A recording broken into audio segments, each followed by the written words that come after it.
Hey guys, this is Anacat, and today I'm going to be showing you the viability of running through Torghast as a Resto Druid. Now, this is sort of a spur-of-the-moment thing, there's no script, I'm just going to be going through one of the two wings that are currently available. As you can see, I have 182 item level, these are my stats, none of this is optimized, I don't have a socket, I have a very much raid-oriented legendary. This is just showing you that Resto Druid can hold their own doing Torghast solo. The only consumable I have on is the well-fed from the smothered steak.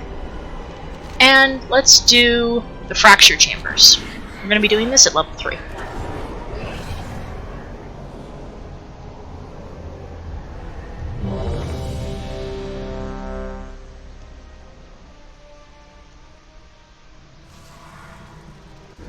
Okay, what do we have to start? Okay, so this run is going to be easy for you because you start with the druids. So, Heart of the Wild is a talent that I almost always take when I do Torghast. Abilities associated with your chosen affinity are substantially empowered for 45 seconds. When you're running Torghast as a Resto Druid, you have to learn to cat weave. There is no other way around it. You can sort of get around it using your Sunfire, your Moonfire, Entangling Roots, Ursul's Vortex, but you will get through this faster if you kitty weave. And especially starting off with that epic Anima Power, that is something you want to aim for. So, we are currently on a level with an Oppressive Aura with a Tower Sentinel. It gets a little annoying. We have a Kiri in there that we can save. So, Line of Sight is your friend in Torghast. As you can see, they pretty much ticked down before they even got to me. Skeletal Remains will be somebody as a Resto Druid you have to watch out for, because they do cause damage on death. And Prowl is also your best friend. Okay, so let's see what this guy has to offer. He is missing somebody. Sometimes the curing will have you find a bell, sometimes you need to find a flute for a Night Fae. So that Colossus has a lot of health, but luckily we have somebody that can pull a little bit of aggro. A really good combo is Heart of the Wild and your Convoke the Spirits. It does not work in groups as well as you might think it is, especially with a Fearing right there. But you're a Resto Druid. You can just heal yourself back up, give myself Iron Bark, redot everybody, and back up because those are the skeletons that explode on death.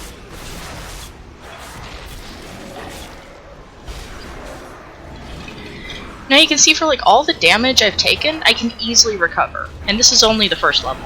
I'm only going to get better at this as I go on.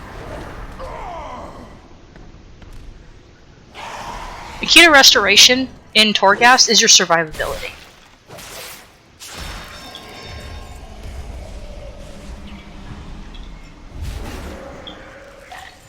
And if you haven't developed the habit already, make sure you loot everything you come across. The Acolytes are someone very good to come out of Prowl on and Rake, because you can stop their cast for a few seconds with the stun. Behind this door we have this Tower Sentinel, so we're going to open the lever, immediately Prowl, and even though he can see us, we can still get off the stun with the Rake.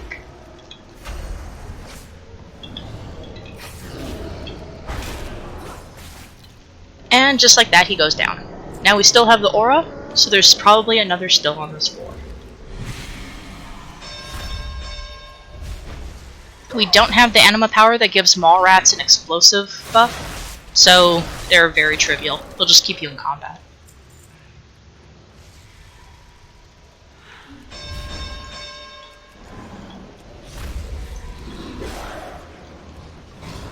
Not much in the immediate area that concerns us. Just go in and swipe everything to death.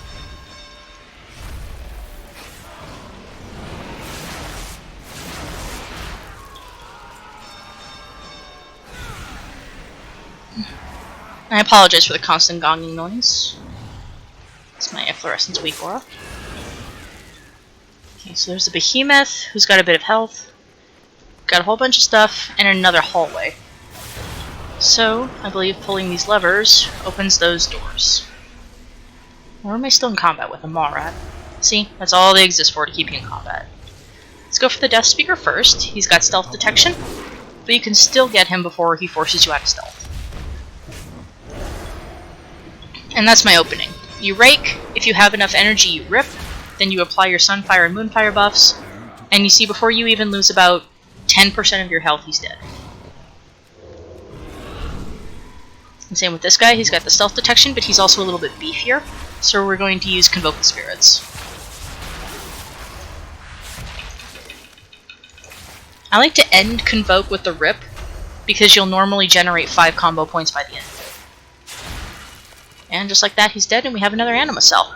So we have Oblaron Spikes, which gives us more crit, and this one, your size is increased and you knock back all players and enemies. Let's go with the crit, because crit is great for cat form. Now, with this weak, these assassins will constantly appear and drag you back into combat. And as you can see, they're hitting a lot harder than regular enemies will, which kinda sucks.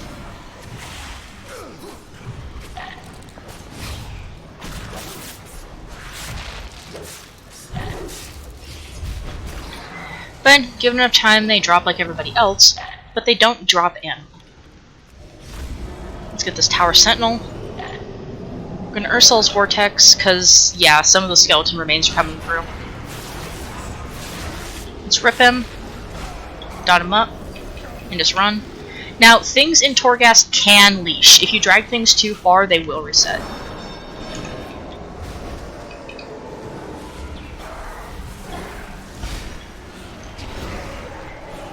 The other thing you can take is Mass Entanglement instead of the Heart of the Wild, but I feel that the Heart of the Wild's benefits, especially when you don't get that Anima at the start that gives you permanent Heart of the Wild, is definitely more worth it.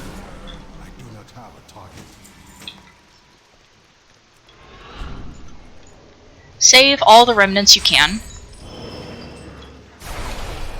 Colossus with 23k, that's not bad.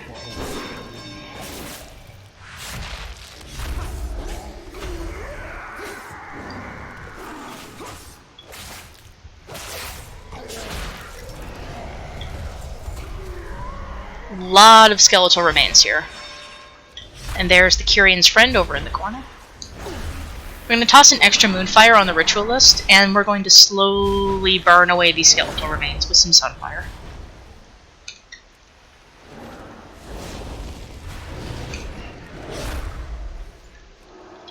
And just like that, we've avoided taking any damage from that pack. Let's get the Soul Remnant. Over there's a lever which has some more urns, so we can get more of the... what the hell is it? Phantasma. This urn looks like it has an Anima in it. So what do we got? We got Archdruid's Gift and Draught of the Midday Calm. We already have Tiger Dash, so what else is on the tier list? Renewal and Wild Charge. I personally don't like either. If you're feeling a little cautious, you can take Renewal, but I'm going to go with Draught of the Midday Calm, even though it's common. Because when we're fighting solo bosses, the Moonfire, Rake, and Rip are going to do so much more damage. Plus the rejuvenation on yourself, but you have a lot in your toolkit to keep you safe. So let's free this dude. Wait for them to do their RP, and they'll drop another Anima Power for us. So we can get Offer of Souls, which gives us Soul Fragments, or 300 Phantasma.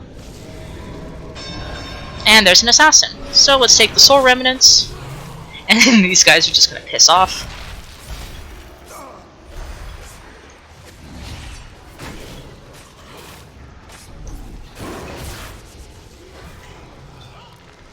So all that's left is the Empowered Lumbering Creation on this floor.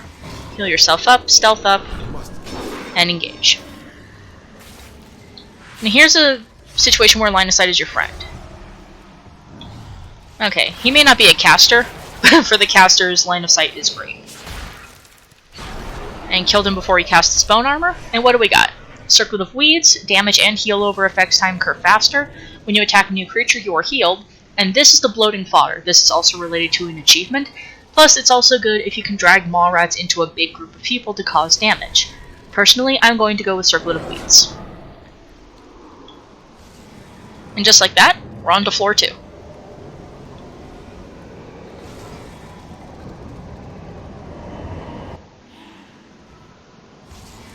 So immediately we have a trap to start out. Make sure you avoid those because the traps in Torghast do a terrible amount of damage, but it's also leading to another hallway. We're going to go this way for now. So we're going to attack the Acolyte and then the Soulbinder. Easily dispatch of them. And yes, more traps. It'll swing, and then we can go to the third fire. 1, 2, move. 1, 2, move. And careful, this guy will slow you down, so if you're not careful, with him taking off your health as fast as he does, and you hit one of the axe spikes, or axe traps, or the fire spikes, it can easily take away one of your lives. So let's go for the Disciple again. Be careful of the skeletal remains. Now let's part bark skin and just get rid of all these guys.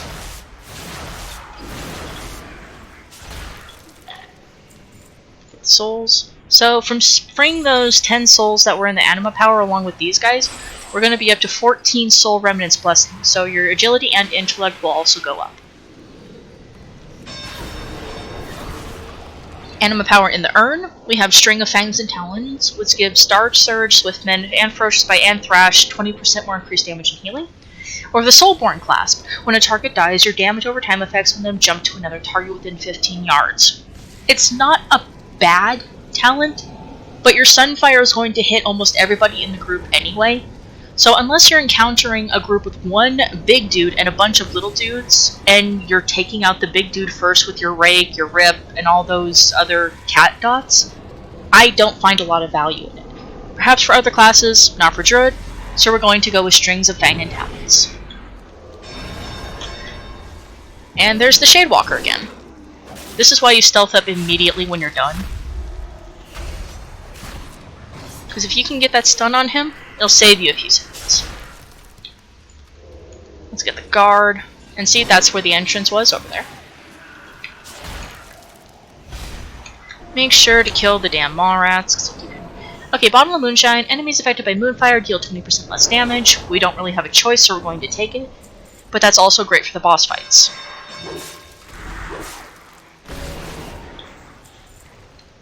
Here we have a lever puzzle. However, I have smooth brain and I hate doing these, and I'm just going to walk by it. There are solutions on Wowhead. I am just not that good at dealing with puzzles. So yeah, I got a little greedy there. I could have easily been hit by one of those traps and died. Don't be like me. Do as I say, not as I do. Okay, so once we're done with the Shade Stalker, we're at the end of the dungeon. Or end of this floor.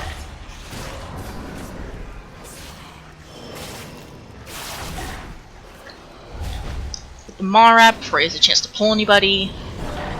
Oh, hello there. For this I'm going to pop Heart of the Wild, because this is a big dude and I'm not really sure what all he can do. The guys at the end of the floors are generally not that hard.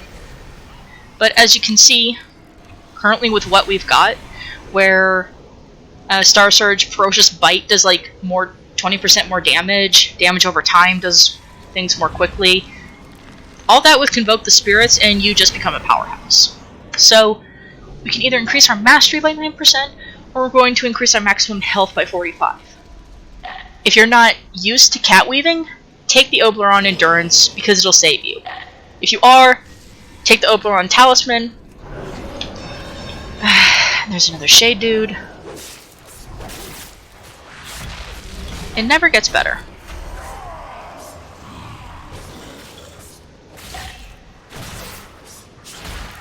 Okay, now that he's out of the way, let's prowl and take care of the Smallsworn. This guy is a caster, so after that application, you can walk around the corner and you can see his life is just ticking away. Then one more claw, and a Ferocious Bite takes him out. String of Fangs and Talons. The Rootwood Scarab, where Entangling Roots breaks, it explodes for damage, and Grasping Tendrils. The first melee attacks into bark, skin, or iron bark cause Entangling Roots to appear on the attacker. These are really good together. However, I don't use my Entangling Roots as much as I should. So, because I'm more comfortable, I'm just going to go with another Strings of Talons. This is going to increase it. It's not just going to, like, fade away. So now, Star Surge, Swiftmend, Ferocious Bite, and Thrash now deal 40% more.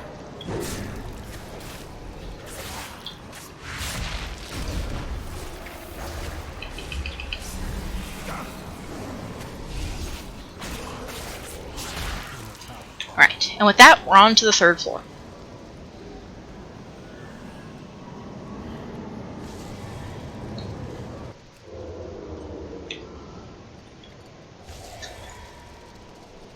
Free up these souls to get another 2% of agility and intellect. And the 3rd floors are the floors where you can buy stuff. Currently we have 317 Phantasma to spend. Let's see what we get here. Curious Miasma, when you attack a neutral creature you're healed. Coalesce Spirits Droplet, the cooldown Convoke is reduced. And Iron Fur lasts longer and persists out of bear form. I'm going to go with reduce the cooldown and Convoke the Spirits. Doesn't do anything. What does Veccan have for us? More Oberon Venom, so yes, the crit damage for Kitty is great. Attack a new creature you're healed. Cool. Okay, so for Moon Spirit Essence, if you're Kitty Weaving, you really don't need this, because you're not using your tree, you're not using your Drank, you don't have Cat Incarn. It's not worth it in my opinion. Silent Spirit is definitely something you want to go for if you're Kitty Weaving, because that extra damage, like 5 seconds out of stealth, granted, you have to spend a second getting out of stealth. Popping Heart of the Wild, if you don't have the talent, takes another second. But then you have 3 seconds of Convoke the Spirits with that extra 25% damage, and you can kill a boss on the 3rd floor with the right talents in like 9 seconds. So we're going to take Silent Spirit.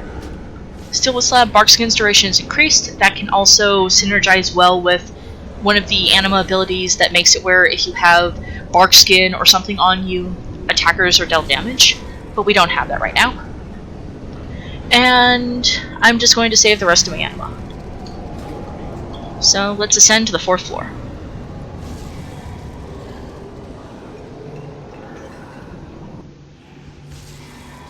Stealth this week up, or hit my speed. There's no enemies. There's some urns over there. Immediately we can see that damage coming out of stealth. Just those guys melted away. Over here and swipe the urns. You know, it's only 4 Phantasma, but it does stack up. So it looks like there's a Fae we gotta save. Oh no, it's just a bound soul fractal.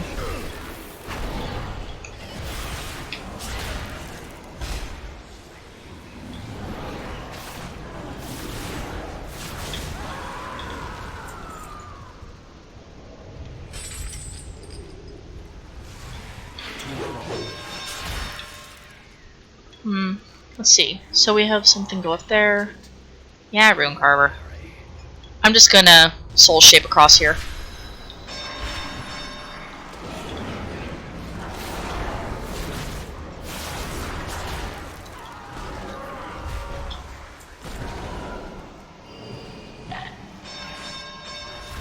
There's a bunch of skeletal remains around that mall swamp.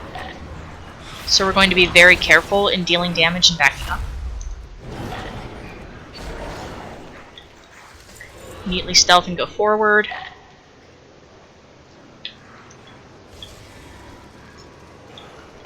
Oh, getting a bit of lag there. That's annoying. Throw down the Moonfires. Throw down the Sunfire. Ursals.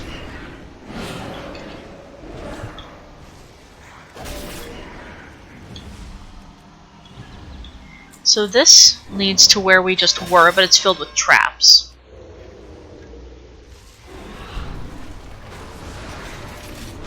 Oh, no, this was the other way. Okay.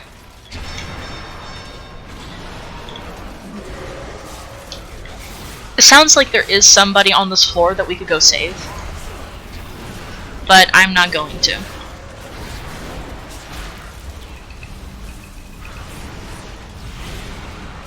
Your nature swiftness definitely comes in handy for dudes like that. Just wait for the fire.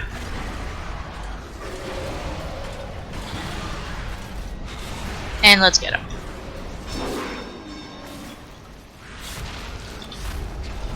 Right there, that 25% really coming in handy. We got him down to about 17% before he even had a chance to swing at us. So Cloak of Thorns is what I was talking about earlier, that it can synergize well. Clinging Fog during Soul Shape. Flicker reduces the movement speed of enemies. It's not too bad, but I don't feel I use Soul Shape enough to really use it. And like Kara's Twig, Shapeshift increases the damage or healing of your next Shred, Mangle, Wrath, or Regrowth, which is great, because when you come out of stealth, or when you go into stealth to get ready for a fight, it'll automatically apply, because you're shapeshifting from your humanoid form down into your cat form. Sir, can you not? Okay, floor 5.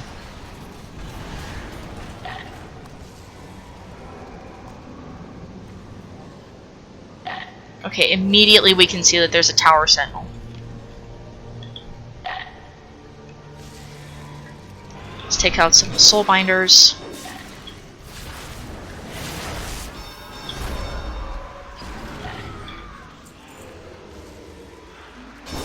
There are a lot of people in this room.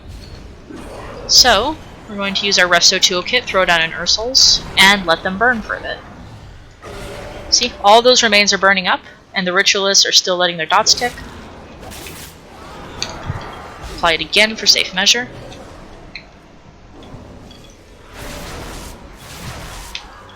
And handled. There's nothing that way but a giant door, and there's more skeletal remains there.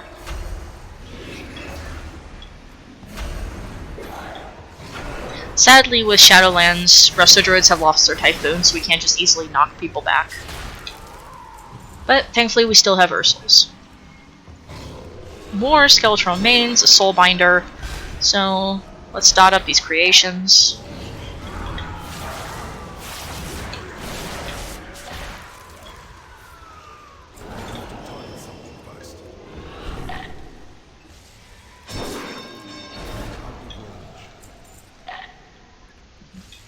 We're going to prowl again so we can get that 25% proc. Throw down another Ursul's because they're all burning.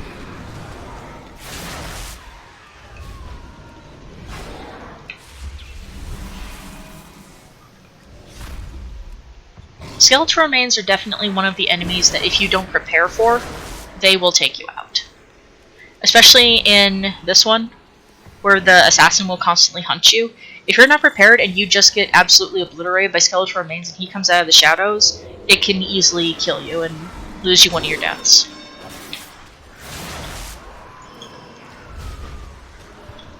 We're going to line of sight the Mossworn. Of course, you're going to come over here.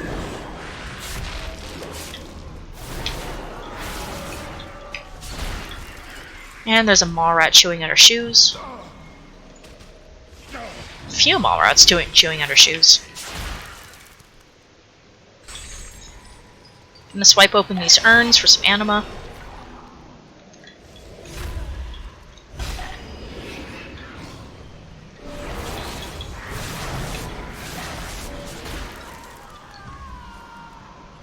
So the Lord of Torment over there is an elite. He's got 41,000 health. In situations like these, you might want to put down an F-Flow. Get all your stuff suited up, and then rush in. Now he does have the stealth, but as long as we hit him first, it's okay. We're going to hit our Barkskin, and we're going to run and line of sight him. Oh, this is one of those that can't be. Either that or we outrange him. But see, he's already down to 25. And just let the dots do their magic. We're going to save the soul. That now brings us up to 22%.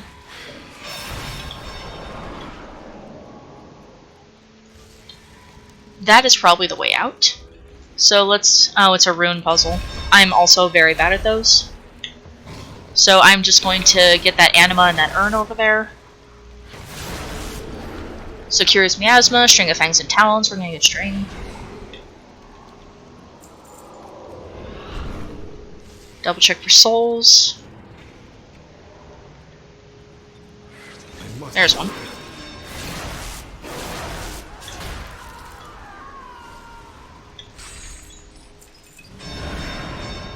There's the assassin.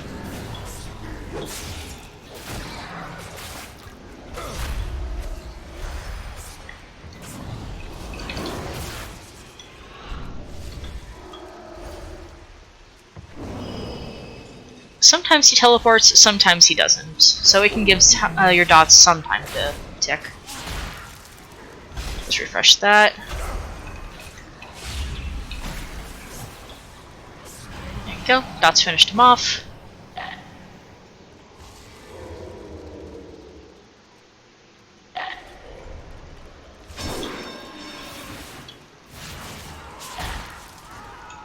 You can also sunfire the urns. They just take a second to break and it can keep you in combat longer than you really want.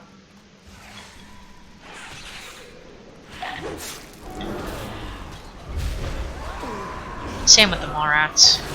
It's better just to try and kill them when they're close to you. So we have another puzzle. Or another trap. And up there is our boss. And since we're on floor 5, the next floor we encounter will have the main boss. If you're doing a tier 3 like I am now, that's the one that's generally going to have your legendary, the soul ash, and all the other good stuff. Let's just squeeze through here. There's a lot of dudes.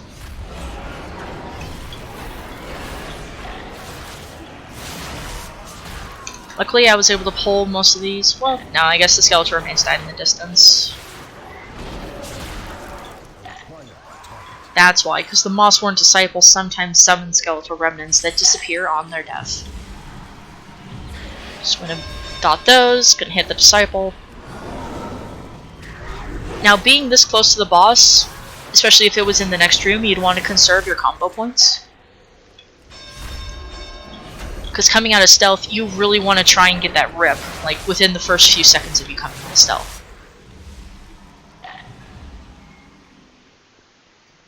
Did I free that soul back there? Yes, I did. So, if you want to be cautious, throw down the Efflow, Wild Growth, Life Bloom, and go and get him.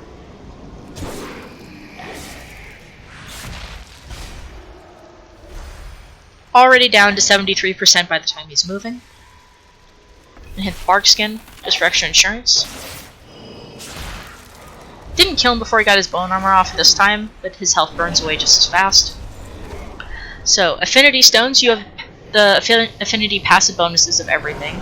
So, for Guardian Affinity, Balance Affinity, Coalesce Spirit Droplet, cooldown's reduced, and Soulborn Clasp.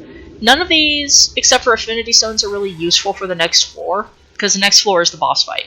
So I'm just going to take Coalesce Spirit Droplet.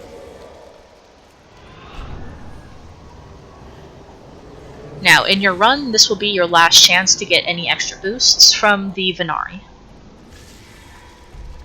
Or whatever the hell there are. The cartel people.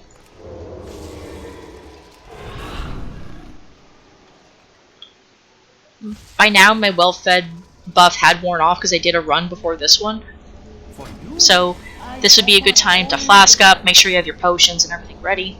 So let's see what we got. We got Curious Bramble Patch, Entangling Roots does damage, Cloak of Thorns, Bark Skin will do damage, we want another String of Talons. Floating Fodder, we don't really need that because there's no mall rats here. Oberon Spikes, we want more crit. Now, we have 222. We can either get another Plundered Anima Cell for a random ability, or we can go for Cloak of Thorns. I'm just going to gamble and go with the Anima Cell.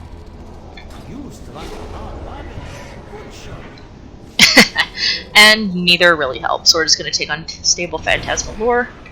So, Garrus the Chained, he's got 137,000 health. We're going to start off with Efflow, Wild Growth, a Life Bloom, and a Rejuve. We're going to run in, Rake, pop Heart of the Wild, and we're going to Convoke the Spirits.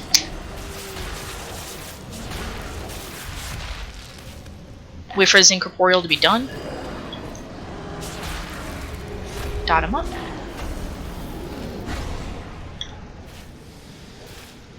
Wait for Incorporeal to be done again.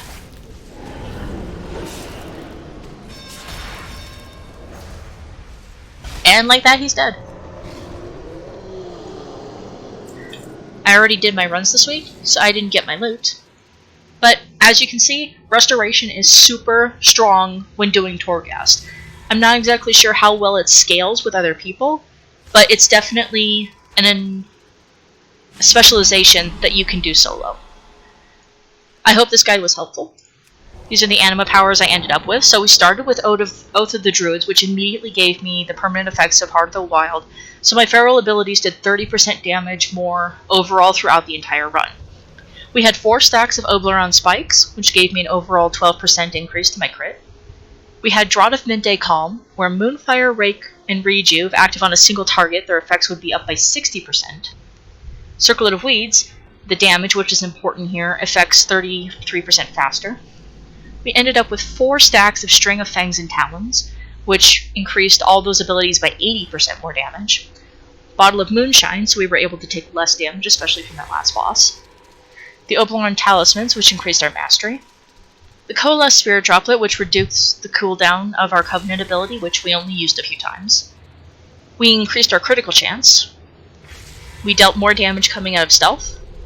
Shapeshifting increased our damage on those certain abilities by 200%. And that one at the end, which didn't really matter. Anyway, I hope this has been useful. Thank you very much for watching, and I hope to see you in whatever video I make next. Have a good evening.